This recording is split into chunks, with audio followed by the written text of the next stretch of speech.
Welcome to the Rugby Obsession Deep Dive. Before we jump into today's mission, I want to ask you to subscribe to the Rugby Obsession YouTube channel and newsletter from the link in description. You really don't want to miss what we are building over there. Yeah, definitely do that. And today we're looking at something pretty fascinating. It's a piece from the South African by Dean Boyle. Right, and it's all about the future of the Springboks. Because, we really have to appreciate the peak this team is on right now. Oh, absolutely. It's an unprecedented golden era. Yeah. Back-to-back Rugby World Cups. Back-to-back Rugby Championships in 2024 and 2025. Undefeated end-of-year tours for 2 seasons, winning the Lions series. Handing the All Blacks their biggest home defeat, it's just, it's incredible. But, all golden eras face a cliff. Right. Eventually, time catches up to everyone. Exactly. So what happens after the 2027 Rugby World Cup when all these legends finally hang up their boots? Okay, let's unpack this because we really need to understand the sheer size of the problem here. Yeah, it's not just a couple of guys retiring. Yeah. It is massive. It's staggering. Listen to this list of veterans entering the late stages of their careers. Just the heavyweights alone. Niaken Koff, Malherbe, Etzebeth, De Jager, Mostert, Fourie, Colissi, Dutoit, and then the backs. De Klerk, Reinach, Pollard, D'Alond, Mapimpi, and Leroux. It's essentially the whole core. It really is. It's like a hit TV show where, the entire main cast has their contracts expire at the exact same time. Right, exactly. Is it actually possible to replace a generational core this large without the team temporarily falling apart? If we connect this to the bigger picture, it's about so much more than just losing skill. Right, it's the culture. Exactly. You are losing a very specific, battle-tested team culture. Managing this transition is, it's really the ultimate test of a rugby dynasty. Because they have to do it proactively. Yes. You can't just wait for 2028 and hope the new guys figure it out. That's why a proactive approach right now is so critical. Which brings us to Rassie Erasmus. Because he is definitely not waiting. But real quick, as we get into Rassie's strategy, remember to subscribe to the Rugby Obsession YouTube channel and newsletter from the link in description. We really want you to leave a comment with your thoughts on how Rassie is handling this.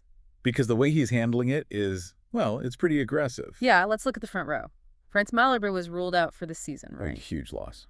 Normally, a coach would panic and just bring in a veteran backup, but Rassie completely ignored the veterans. He brought in younger, informed blood. Thomas du Toit, Wilco Louw, Gerhard Steenkamp, Jan Hendrik Wessels. Yeah, Asanathi Metlabakanye, Neethling Fouche.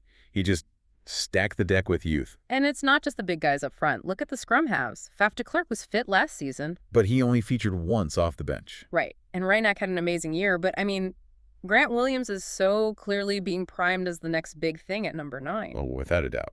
He is getting the reps. And the backs are facing the exact same thing.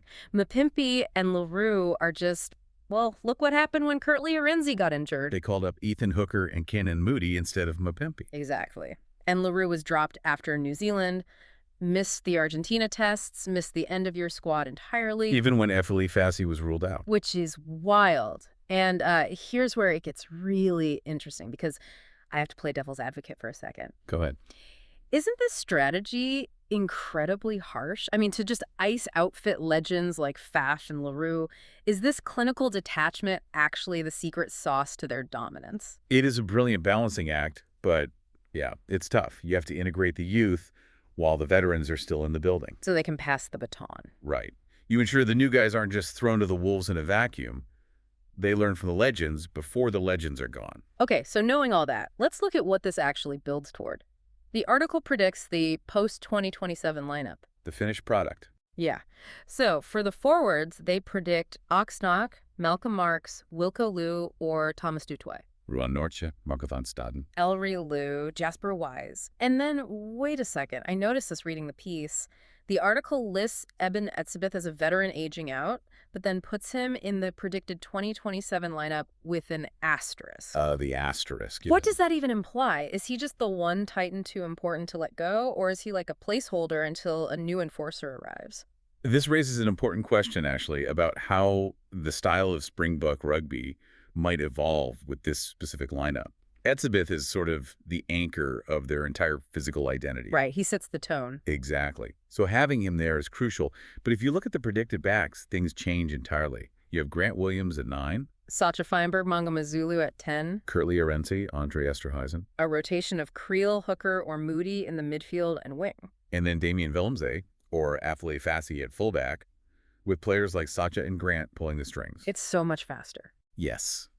We might be looking at a much more dynamic, faster attacking game. So they keep the massive forward pack for traditional physical dominance. But they add this electric speed out wide. It's a terrifying combination. It really is. It's going to be incredible to watch. Which is why you need to subscribe to the Rugby Obsession YouTube channel and newsletter from the link in description.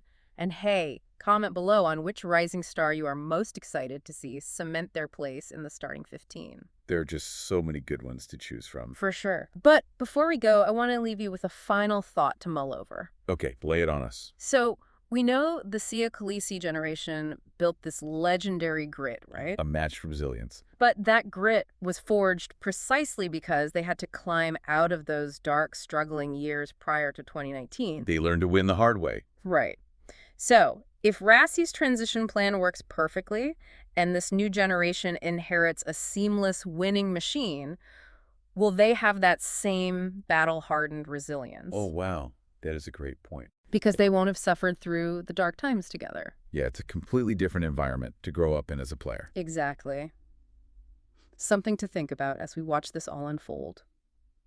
Thank you for listening to the Rugby Obsession Deep Dive, and we'll look forward to you listening to our next episode.